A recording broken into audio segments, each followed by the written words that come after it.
Welcome. Today we're reading the chapter Chase Through Shadows of the novel Tarzan and the Ant-Men. Last time, Kalfistobin and Karaftap searched for escaping slaves while locking doors to secure their capture. But chaos erupted when Talaskar fought back against Kalfistobin's advances. In the ensuing struggle, Karaftap's betrayal cost him his life at the hands of Zoanthril, leading to a confrontation where Kalfistobin paid for his brutality with death. As escape became urgent, Tarzan's group descended into hidden tunnels, uncovering the remnants of past conflicts while evading the guards searching for them. As the days passed and Tarzan did not return to his home, his son became more and more apprehensive. Runners were sent to nearby villages, but each returned with the same report. No one had seen the big Bwana. Korak dispatched messages then to the nearest telegraph inquiring from all the principal points in Africa where the ape-man might have made a landing if aught had been seen or heard of him, but always again were the answers in the negative.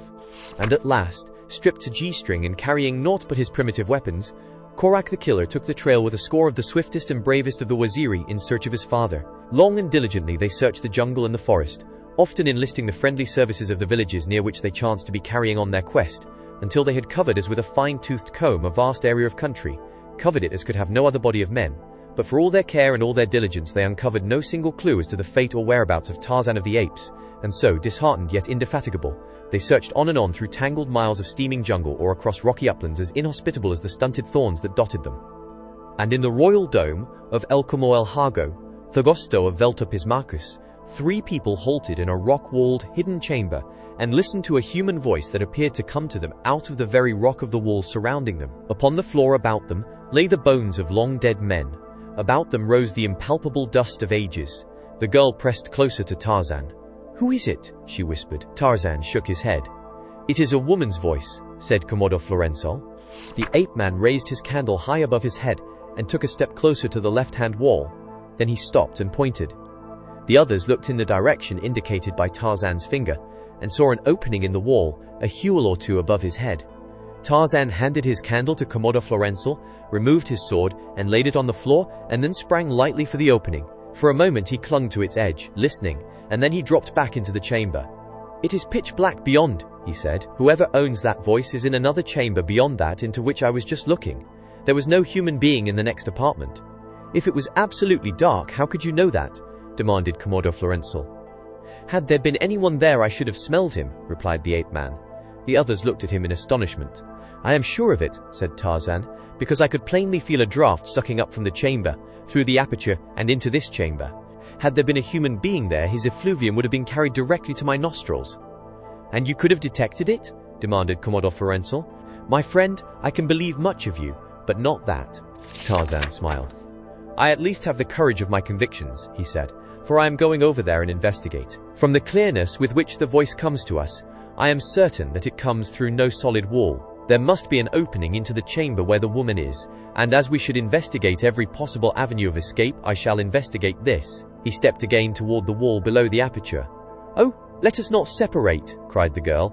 "Where one goes, let us all go." "Two swords are better than one," said Commodore Florensol, though his tone was only half-hearted. "Very well," replied Tarzan. "I will go first, and then you can pass Talaskar up to me." Commodore Florensol nodded. A minute or two later the 3 stood upon the opposite side of the wall. Their candle revealed a narrow passage that showed indications of much more recent use than those through which they had passed from the quarters of Kalfistobin. The wall they had passed through to reach it was of stone, but that upon the opposite side was of studding and rough boards. "This is a passage built along the side of a panelled room," whispered Commodore Florensol. "The other side of these rough boards supports beautifully polished panels of brilliant woods or burnished metals." "Then there should be a door, you think, opening from this passage into the adjoining chamber?" asked Tarzan. "A secret panel, more likely," he replied. They walked along the passage, listening intently. At first they had just been able to distinguish that the voice they heard was that of a woman, but now they heard the words. "Had they let me have him," was the first that they distinguished. "Most glorious mistress, this would not have happened then," replied another female voice. "Zoanthrahago is a fool and deserves to die. But my illustrious father, the king, is a bigger fool," spoke the first voice. "He will kill Zoanthrahago, and with him the chance of discovering the secret of making our warriors giants. Had they let me buy this Zoanthrol, he would not have escaped. They thought that I would have killed him, but that was farthest from my intentions."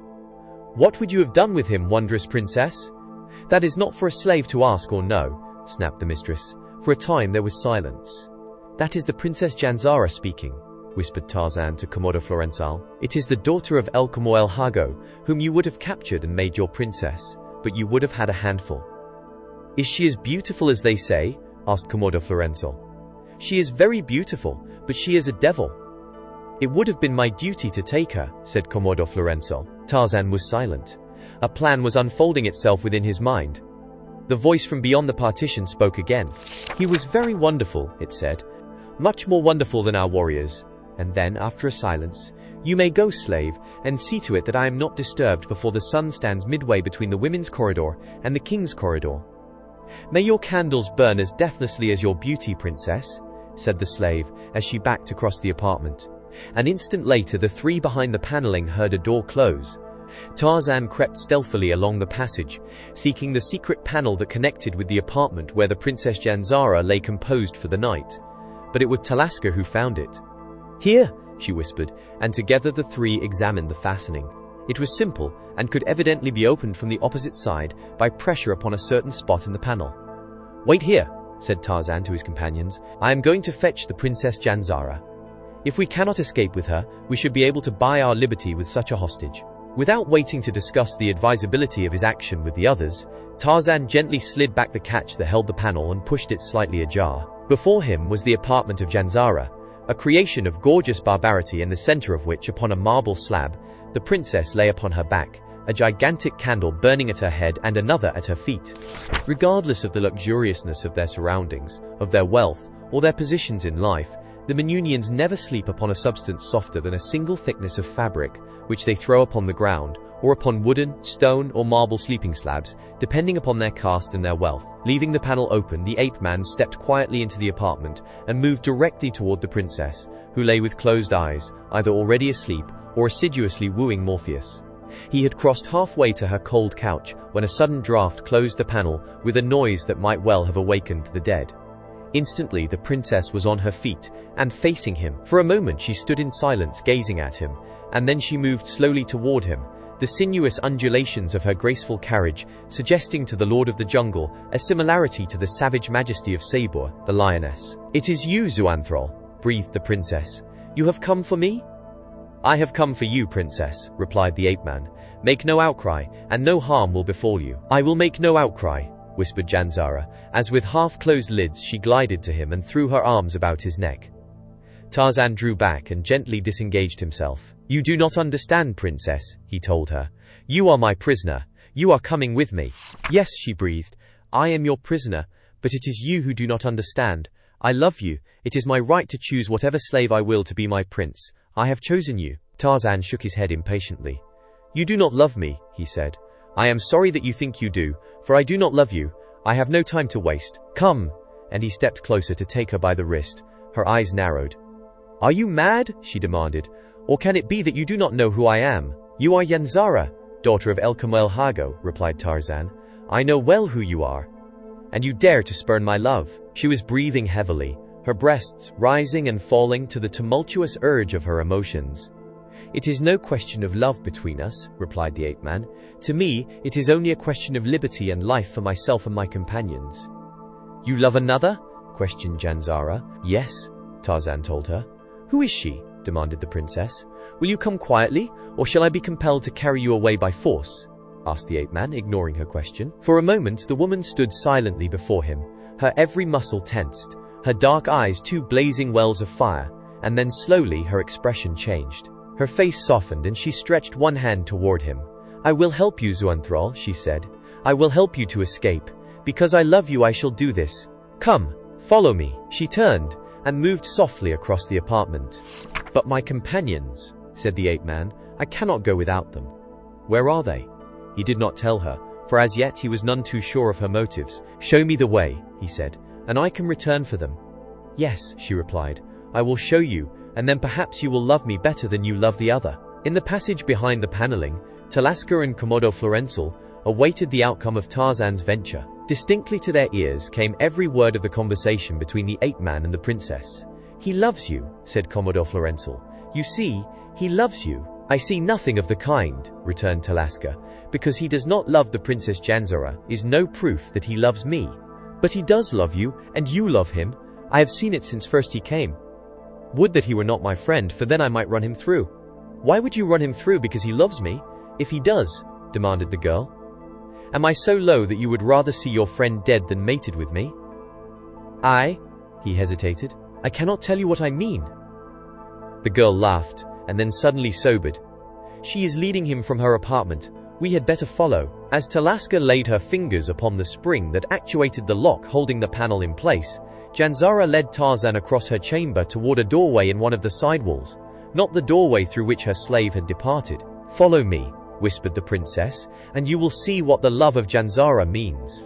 Tarzan, not entirely assured of her intentions, followed her warily. "You are afraid," she said. "You do not trust me. Well, come here then and look yourself into this chamber before you enter." Komodo Florensal and Talaska had but just stepped into the apartment when Tarzan approached the door to one side of which Janzara stood. They saw the floor give suddenly beneath his feet, and an instant later Zoanthrol had disappeared. As he shot down a polished chute, he heard a wild laugh from Janzara, following him into the darkness of the unknown. Komodo Florensal and Talaska leaped quickly across the chamber, but too late. The floor that had given beneath Tarzan's feet had slipped quietly back into place. Janzara stood above the spot, trembling with anger, and staring down at the place where the ape-man had disappeared. She shook as an aspen shakes in the breeze, shook in the mad tempest of her own passions. "If you will not come to me, you shall never go to another," she screamed, and then she turned and saw Komodo Florensal and Talaska running toward her. What followed occurred so quickly that it would be impossible to record the facts in the brief time that they actually consumed. It was over almost before Tarzan reached the bottom of the chute and picked himself from the earthen floor upon which he had been deposited. The room in which he found himself was lighted by several candles burning in iron-barred niches. Opposite him was a heavy gate of iron bars, through which he could see another lighted apartment, in which a man, his chin sagging dejectedly upon his breast, was seated upon a low bench. At the sound of Tarzan's precipitate entrance into the adjoining chamber, the man looked up, and at sight of Zoanthrol, leaped to his feet. "Quick! To your left!" he cried, and Tarzan, turning, saw two huge green-eyed beasts crouching to spring. His first impulse was to rub his eyes as one might, to erase the phantom figures of a disquieting dream. For what he saw were two ordinary African wild cats, ordinary in contour and markings, but in size gigantic. For an instant the ape-man forgot that he was but 1/4 his normal size, and that the cats, that appeared to him as large as full-grown lions, were in reality but average specimens of their kind.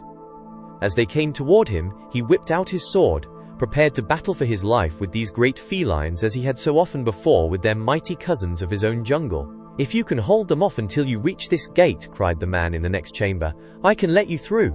The bolt is upon this side." But even as he spoke, one of the cats charged. Komodo Florensal, brushing past Janzara, leaped for the spot upon the floor at which Tarzan had disappeared, and as it gave beneath him he heard a savage cry break from the lips of the princess of Veltopismachus. "So it is you he loves," she screamed. "But he shall not have you, no, not even in death." And that was all that Komodo Florensal heard as the black chute swallowed him. Talaska, confronted by the infuriated Janzara, halted, and then stepped back, for the princess was rushing upon her with drawn dagger. "Die, slave!"